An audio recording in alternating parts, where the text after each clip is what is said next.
why you need to be tracking your website traffic. This is so incredibly important. Let's talk for a minute about advertising in newspapers and how frustrating it can be, honestly, because you spend a lot of money on an ad and you have no idea how many people are picking up the newspaper, how many are actually looking at that page, how many are reading it and half thinking about it, how many of them read it and think, I'm going to check it out, but then they forget. It's very hard to track.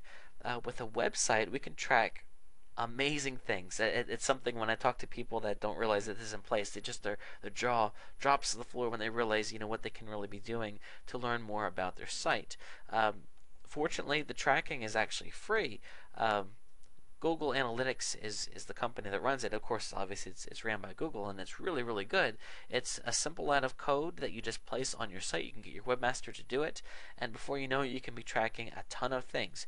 You can be tracking how many visitors you receive daily, monthly, where your visitors are coming from, what pages the visitors are viewing, where the visitors are located, what country they're from, what part of the country they're from, what pages visitors are leaving your site from, and a lot more. Essentially, what this allows you to do is look at the performance of your website and track it. And it's really important to understand it, and a professional would be very helpful to sit down and share with you, what this stuff means, and of course, what you should do from it. For example, let's say that you notice that you're getting a lot of traffic from a certain phrase. I can give you a practical example here. Actually, there was a business that I was working with, and they had a spot. It was a restaurant, and they had a spot on their website for a menu, but they didn't have their menu there.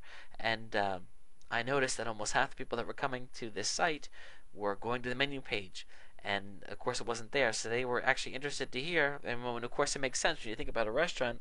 They wanted to see what was on the menu, and it wasn't there. So I would think a lot of these people got frustrated and weren't able to tell if it was their kind of restaurant. So the first thing that we did was we got a menu on there, and once you know it, tons and tons of people were going on it and checking it out. And then my customer loved it because he was able to tell how many people were going to view the page about steaks or the page about burgers or seafood. It kind of gave him an idea of the types of foods that people were interested in online. So again, you look at the statistics, you can see where people are coming from. If you run ads on other websites, you can see how many people are coming from that ad and how long they're staying.